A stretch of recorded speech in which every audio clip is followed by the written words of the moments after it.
नमस्कार, news brief देख रहे हैं आप और मैं हूं प्रियंका गुप्ता आपके साथ। तो चलिए शुरुआत करते हैं खबरों की। नशा मुक्त जम्मू कश्मीर अभियान के तहत उपराज्यपाल मनोज सिन्हा आज अनंतनाग में आयोजित पद यात्रा में शामिल हुए। समाज के हर वर्ग से इस मुहिम में बढ़ चढ़ कर योगदान देने का आह्वान किया। नशा विरोधी इस पदयात्रा में हजारों छात्रों, व्यापारियों, नागरिक समाज के सदस्यों, सामाजिक कार्यकर्ताओं, धार्मिक संगठनों और स्थानीय निवासियों ने भाग लिया, जिन्होंने समाज के हर वर्ग से नशे के दुष्प्रभावों का प्रचार प्रसार कर नशा मुक्त समाज बनाने का आह्वान किया। इस दौरान उन्होंने नशे की लत के खिलाफ नारे लगाए और समाज से इस बुराई को जड़ से खत्म करने के लिए सामूहिक सामाजिक जिम्मेदारी निभाने की जरूरत पर बल दिया। उन्होंने समस्या से प्रभावी ढंग से निपटने के लिए परिवारों, शिक्षण संस्थानों, कानून प्रवर्तन एजेंसियों और सामुदायिक नेताओं द्वारा सामूहिक प्रयास करने की अपील की। उन्होंने कहा कि आने वाली पीढ़ियों को नशीले पदार्थों का शिकार होने से बचाने के लिए जमीनी स्तर पर जागरूकता फैलाना बेहद जरूरी है। सभी प्रतिभागियों ने सामूहिक रूप से ये शपथ ली कि वे नशे के दुरुपयोग के खिलाफ एकजुट होकर काम करेंगे और जम्मू कश्मीर को नशीले पदार्थों से मुक्त बनाने के उद्देश्य से किए जा रहे हर प्रयास का समर्थन करेंगे। वैसे माइक से क्या चक्कर आक्रमण है?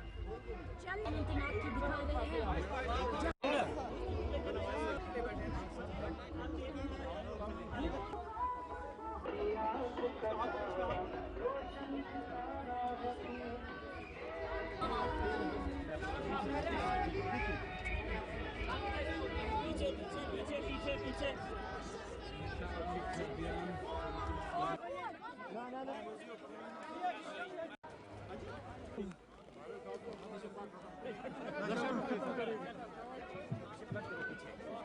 आगे चलो यार।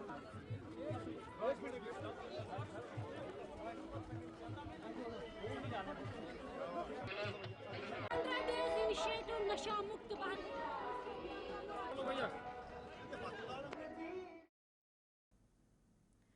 उधमपुर जिले में जनगणना 2027 की तैयारियां शुरू हो गई हैं। डिप्टी कमिश्नर मिंगा शेरपा ने बताया कि ये देश की पहली पूरी तरह डिजिटल जनगणना होगी। नागरिक अब ऑनलाइन पोर्टल पर सेल्फ रजिस्ट्रेशन कर घर, परिवार, जमीन, जायदाद और सामाजिक आर्थिक जानकारी अपलोड कर सकते हैं। उन्होंने कहा कि लोग 17 मई से 1 जून तक जानकारी जमा कर सकते हैं। इसके बाद जनगणना कर्मचारी फील्ड में जाकर जानकारी की पुष्टि करेंगे। पूरा डेटा गोपनीय रहेगा और केवल आधिकारिक उद्देश्यों के लिए इस्तेमाल होगा। इस प्रक्रिया में उधमपुर प्रशासन ने सहयोग की अपील करते हुए बताया कि हेल्पलाइन नंबर 1855 भी शुरू किया गया है। इसका जो सबसे इम्पोर्टेंट पहलू है कि पहली बार government of India, ministry of home affairs ने फैसिलिटी दी है आम नागरिक को कि वो अपनी प्री रजिस्ट्रेशन, जो कि अपने डिटेल्स ऑनलाइन माध्यम से पोर्टल में अपलोड कर सकता है। इसकी तैयारी पूरी तरह से मुकम्मल हो चुकी है। अगर मैं आपको इम्पॉर्टेंट डेट्स बताऊं, 17 तारीख से, इस महीने के 17 तारीख से लेकर 31 तारीख तक जितने भी हमारे उधमपुर के सिटीजन्स हैं वो ऑनलाइन जो हमारे सेंसस के पोर्टल में जाके अपनी डिटेल्स, जैसे कि उनका घर किस प्रकार का है, घर कितने एरिया में है, घर में कितने लोग रहते हैं, उनके पास क्या लैंड होल्डिंग है, उनके पास क्या डिटेल्स हैं, वो सारी डिटेल्स इस पोर्टल पे अपलोड कर सकते हैं। जो कि इसके पश्चात हमारे सेंसस के जो वर्कर्स हैं वो आके स्पॉट में इसको क्लैरिफाई करेंगे और कंफर्म करेंगे। मैं आप सबको बता दूं, जो भी डेटा सिटीजन सेंसस के दौरान सरकार को देता है, ये डेटा सिक्योर है, ये डेटा किसी भी डिपार्टमेंट को नहीं दिया जाता है। मैं रिक्वेस्ट करूँगा जितने भी हमारे उधमपुर के नागरिक हैं, डेटा जो सेंसस में आप देते हैं, इसी के द्वारा जितनी भी हमारी सरकार की स्कीमें बनती हैं, और सबसे important socio economic gap analysis इसी के द्वारा होती है। इस बार हमारे सेंसस के लिए एक हेल्पलाइन नंबर भी दिया गया है जो कि 1855 है। कोई भी सेंसस रिलेटेड क्वेरी हो, कोई दिक्कत हो, वो कोई भी आदमी इस हेल्पलाइन नंबर में फ़ोन करके अपनी डिटेल्स को ले सकता है। इसके पश्चात ज़िला प्रशासन ने हमारे जितने भी चार्ज ऑफिसर्स हैं, हमारे मास्टर ट्रेनर्स हैं, फील्ड ट्रेनर्स हैं और एन्यूमरेटर्स की ट्रेनिंग भी शुरू कर दी है। तो जल्द ही ये एन्यूमरेटर्स हर घर, हर वार्ड और हर पंचायत में आएंगे और इंश्योर करेंगे जो भी डेटा सेंसस 2027 में है।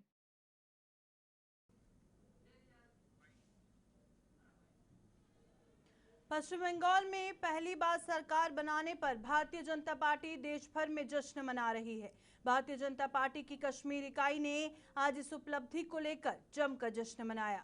पार्टी के संगठन महामंत्री अशोक कोल की अगुवाई में आयोजित एक कार्यक्रम के दौरान पार्टी नेताओं और कार्यकर्ताओं में हलवा बांटकर सरकार बनाने की खुशियां मनाई गई।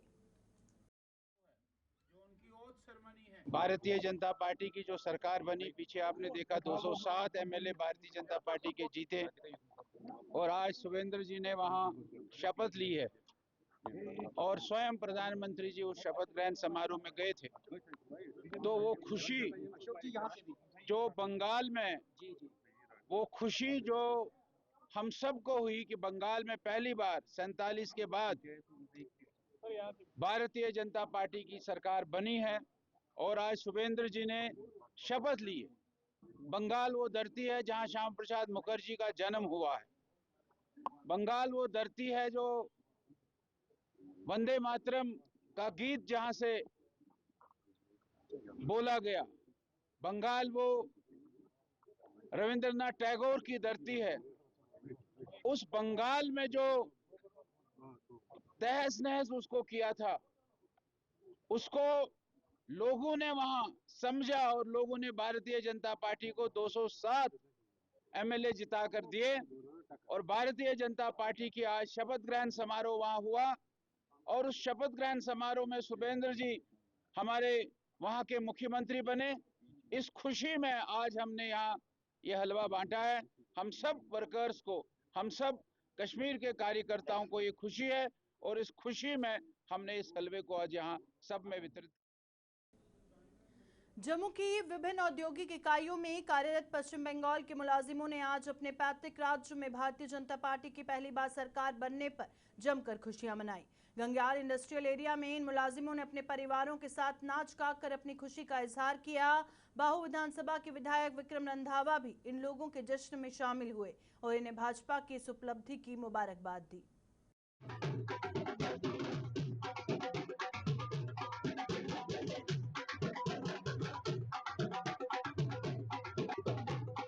चट्टोपाध्याय है, मैं हुगली डिस्ट्रिक्ट के बौलागढ़ विधानसभा से हूँ।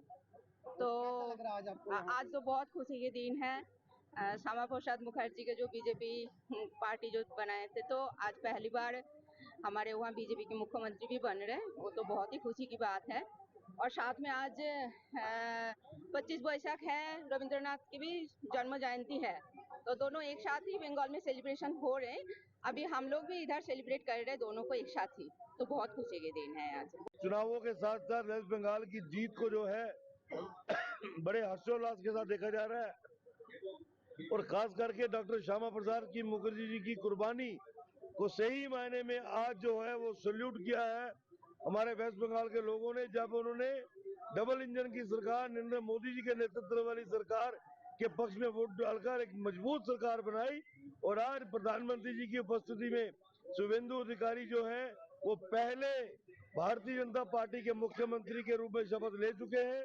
एक मजबूत सरकार का गठन हुआ है और वेस्ट बंगाल जो बढ़ते हुए दिनों में बांग्लादेश और पाकिस्तान का रूप धारण कर रहा था, आज वेस्ट बंगाल मजबूत राष्ट्र की तरफ आगे बढ़ेगा जब नरेंद्र मोदी जी के नेतृत्व की डबल इंजन की सरकार का पूरा सहयोग इस सरकार को होगा और हर वेस्ट बंगाली जो है वो अपनी जिंदगी जो है अपने ढंग से जी पाएगा। ये पूरे देश के अंदर इसका जश्न लगातार।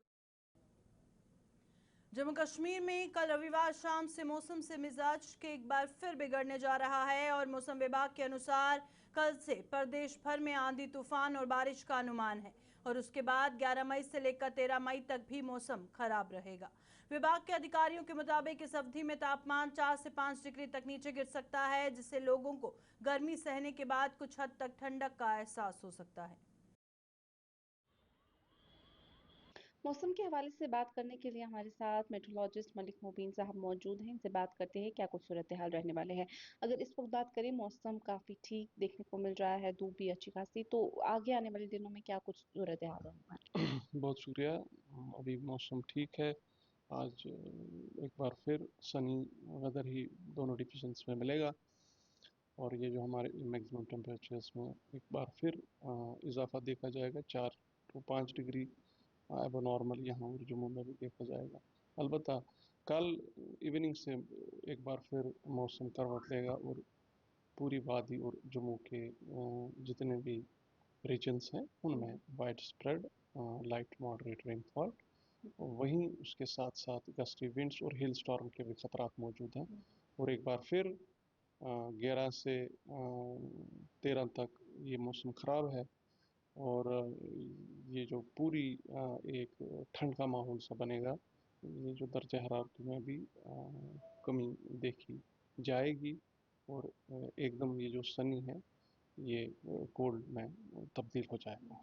तो अगर टेम्परेचर की बात करें, इस वक्त कितने डिग्री टेम्परेचर जो है वो बढ़ चुके हैं, क्योंकि काफ़ी ज़्यादा गर्मी जो है देखने को मिल रही है। जी जी जी, स्पेशली जो कश्मीर डिवीज़न की बात करें हम, यहाँ 4 से 5 डिग्री का इजाफा देखने को मिल रहा है। भलेसा में गवारी मार्केट में चारों ओर फैली गंदगी को लेकर गुलिस्तान न्यूज की खबर का 24 घंटे के अंदर असर दिखने को मिला। ये खबर प्रसारित होने के बाद प्रशासन हरकत में आया और आज पूरे मार्केट की साफ सफाई कर वहां से कचरा हटा दिया गया। साथ ही प्रशासन ने सभी दुकानदारों को निर्देश दिए कि भविष्य में किसी को भी दुकान या सड़क किनारे कचरा डालते हुए पाया गया तो उससे भारी जुर्माना वसूला जाएगा।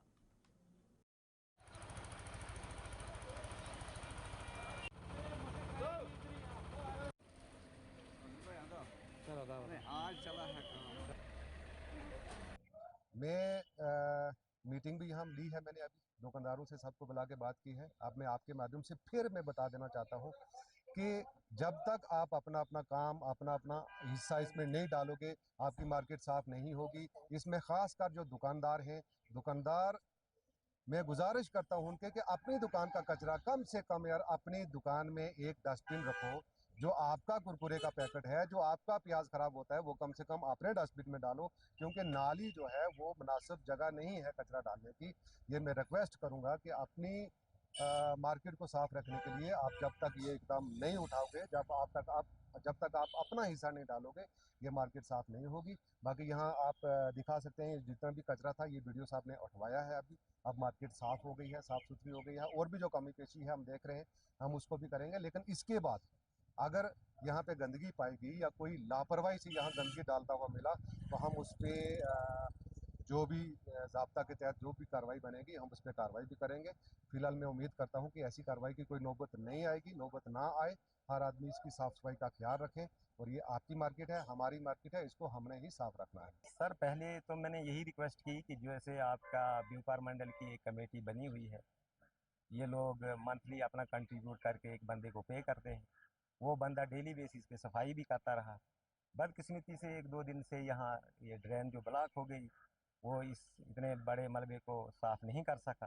तो मैंने पहली रिक्वेस्ट तो यही की कि आप इसको कंटिन्यू कीजिए। आपकी जो कमेटी है, आपका जो कंट्रीब्यूशन है और आपका जो बंदा है, उसको डेली बेसिस पे सफाई करवाएं। सर, पहला तो यही रिक्वेस्ट है कि हर दुकानदार अपनी गंद किसी दूसरे के सामने ना डाले, अपनी दुकान के सामने ना रखे, डस्टबिन में रखे, ताकि सफाई करने वाला उस डब्बे को उठा के कहीं साइड पे डंप कर। नोटिफिकेशन क्या दिया जा रहा है? नोटिफिकेशन यही दी जा रही है कि कोई भी आदमी अपनी दुकान के सामने अपने डब्बे, बोतलें, कोई पॉलीथीन, लिफाफे वगैरह कोई ना डाले, सड़क में ना डाले, नाली में ना डाले, अपनी साफ। जिला पुंछ की मंडी तहसील में नशा मुक्त जम्मू कश्मीर अभियान के तहत तहसील प्रशासन की तरफ से एक बाइक रैली निकाली गई। इसका मकसद युवाओं और आम लोगों को ड्रग्स के बुरे असर के बारे में जागरूक करना और समाज को ड्रग्स की बुराई से आज़ाद करने का संदेश फैलाना था। इस बाइक रैली में तहसीलदार, पुलिस सहित अन्य सरकारी विभागों के अधिकारी और कर्मचारी, समाजसेवी और स्थानीय लोगों ने बड़ी संख्या में भाग लिया। रैली में शामिल लोगों ने जनता से अपील की कि वे युवा पीढ़ी को ड्रग्स की खतरनाक बुराई से बचाने में मिलकर अपनी भूमिका निभाएं।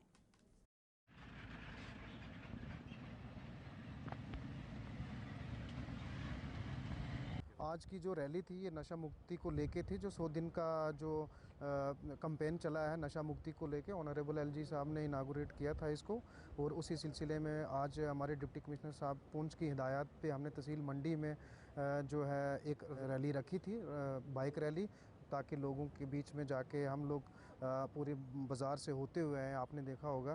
तो लोगों को अवेयर करने के लिए कि इस नशे के कॉन्सिक्वेंसेस क्या हैं, अपने बच्चों को कैसे बचाना है, खुद को कैसे बचाना है, इसी सिलसिले में हमने आज ये बाइक रैली रखी। मंडी बाज़ार के बीच में जो हमने एक बाइक रैली निकाली, जिसमें हमारे तहसीलदार साहब थे, सिविल एडमिनिस्ट्रेशन के ऑफिसर्स थे, और इसके अलावा पुलिस एडमिनिस्ट्रेशन, CRPF, और जहाँ की जो सिविल आवाम थी उन्होंने बढ़ चढ़ कर हिस्सा लिया है। तो अब ये रैली निकालने का मेन जो हमारा मकसद है कि जैसे 100 डेज़ की जो कैंपेन चल रही है कि एंटी ड्रग जो है, ड्रग फ्री इंडिया के रिलेटेड चले, तो उसी के मतलब ये रैली निकाली गई थी। तो रैली निकालने का मेन मकसद है कि इन चीज़ों से, ड्रग्स वगैरह के कंजम्पशन से हमें दूर रहना चाहिए। हमने अपने बच्चों को जो है समझाने की ज़रूरत है। अगर कोई भी शख्स जो है इन चीज़ों में अगर मुलव्वस पाया जाता है तो उसके खिलाफ जो सख्त से सख्त जो है। जोनल एजुकेशन ऑफिस पुंछ द्वारा गवर्नमेंट हाई स्कूल बनवट में आज राष्ट्रीय बाल विज्ञान प्रदर्शनी 2026 का आयोजन किया गया। जोनल स्तर की इस विज्ञान प्रदर्शनी में कई स्कूलों के स्टूडेंट्स ने भाग लेकर अपने साइंस मॉडल और रचनात्मक प्रोजेक्ट पेश किए। प्रदर्शनी का उद्घाटन district education planning officer Neelam Sharma ने किया, जिन्होंने बताया कि इस तरह के आयोजन स्कूली बच्चों में विज्ञान से संबंधित प्रतिभा को एक मंच पर लाने में बेहद कारगर साबित होते हैं।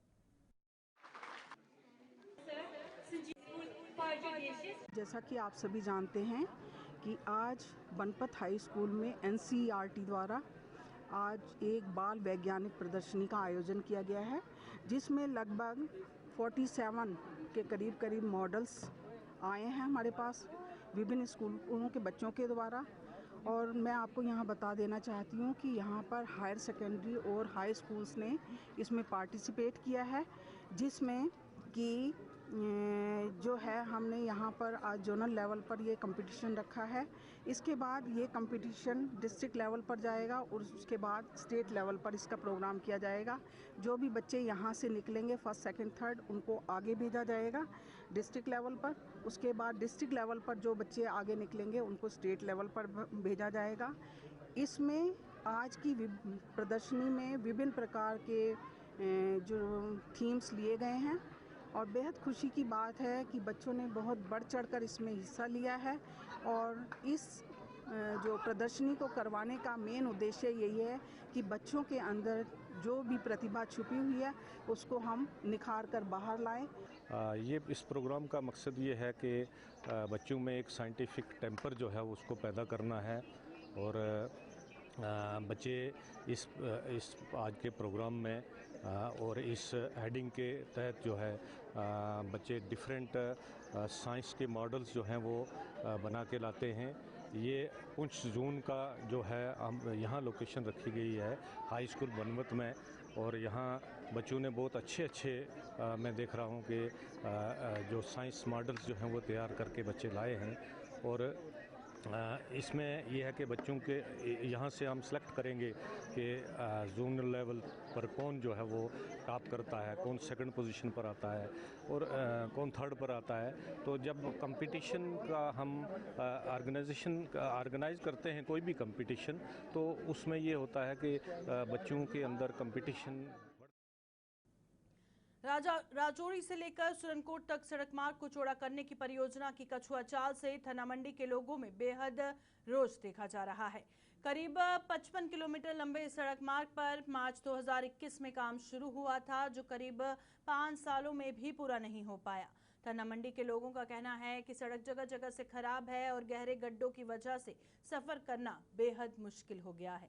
बारिश के दिनों में हालत और ख़राब हो जाती है, जिससे आए दिन हादसे होते रहते हैं और इस पर अब तक कई कीमती जानें चली गई हैं। लिहाजा ये परियोजना जल्द पूरी की जानी चाहिए। बदकिस्मती की बात है कि काफ़ी टाइम से इस रोड के ऊपर जो है काम शुरू है, लेकिन क्वालिटी ऑफ वर्क जो है उसको मेंटेन नहीं किया गया। और प्लस लोगों के जो ग्रीवेंसेस थे, जो लोगों के मसाइल थे, उनको जिस तरीके से उजागर करना चाहिए था, या कंपनीज़ जो रोड कंस्ट्रक्ट करती हैं उनका जो फ़र्ज़ होता है लोगों का, जैसे रास्ते हैं, घर हैं, सारी चीज़ों को देखना होता है, उस किस्म से इन्होंने कुछ नहीं किया। आज इस रोड की वजह से ख़ास करके ये वाला स्ट्रेच जो ये मनिहाल का स्ट्रेच है, इस स्ट्रेच में सबसे ज़्यादा लॉस हुआ है।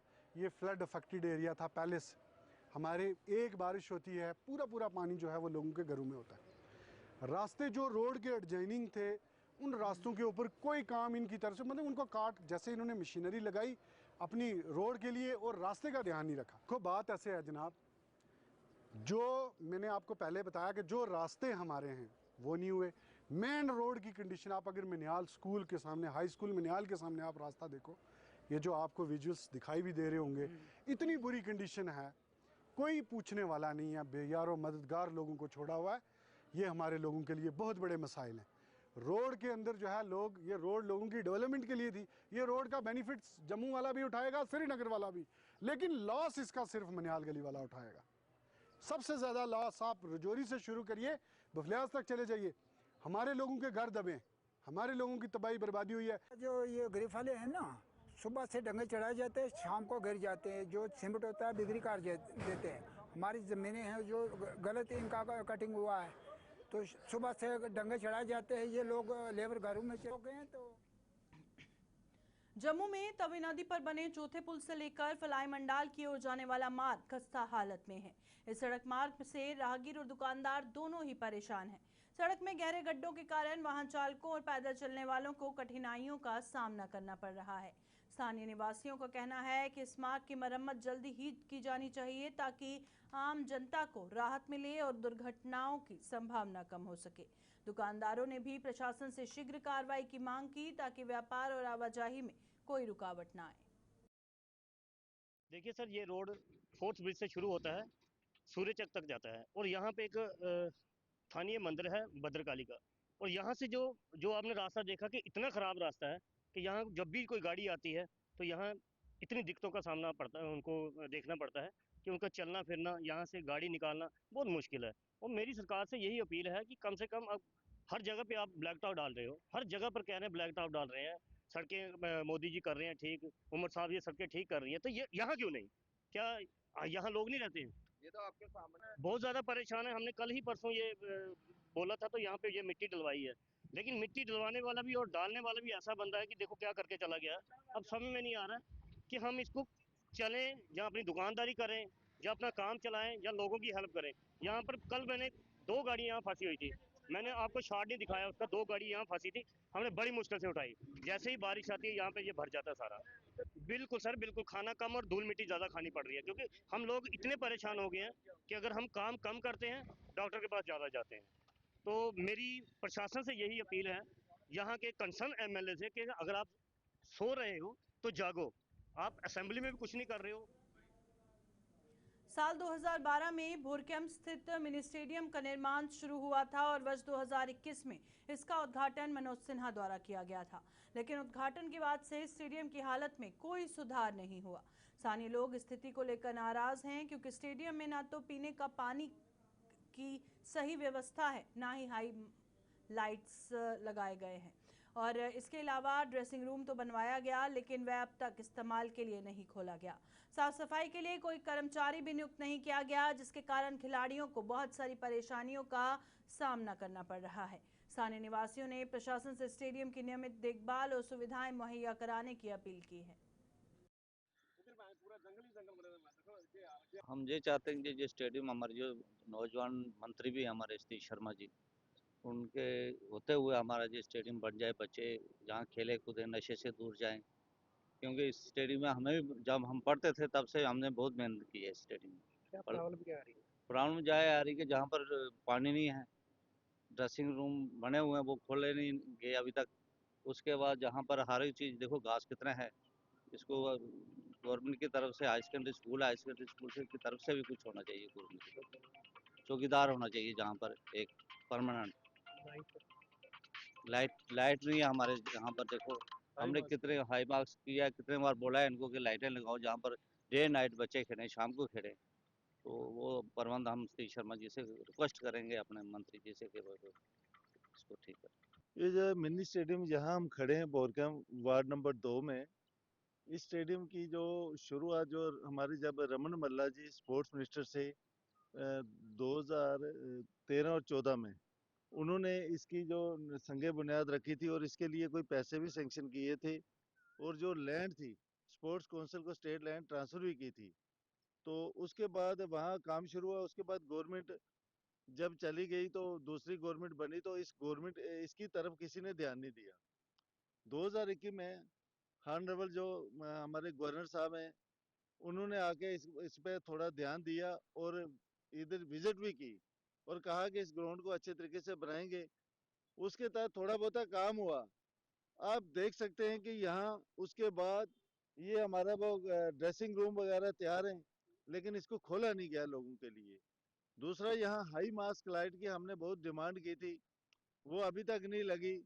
पानी की व्यवस्था यहाँ नहीं है, बच्चे खेलते हैं लेकिन उनके पास पानी नहीं होता पीने के लिए। अब हमारे जो नौजवान sports minister honourable Satish Sharma ji हैं, मैं उनसे पुरजोर मांग करता हूँ, डिमांड करता हूँ, क्योंकि ये इलाका जहाँ हम खड़े हैं, यहाँ का मैं पहले सरपंच भी यहाँ का मैं ही था, भूतपूर्व सरपंच हूँ। तो हमने कोशिश की थी, उनसे मिले थे, उन्होंने कहा था। न्यूज़ ब्रीफ में फिलहाल इतना ही। दीजिए इजाजत, नमस्कार।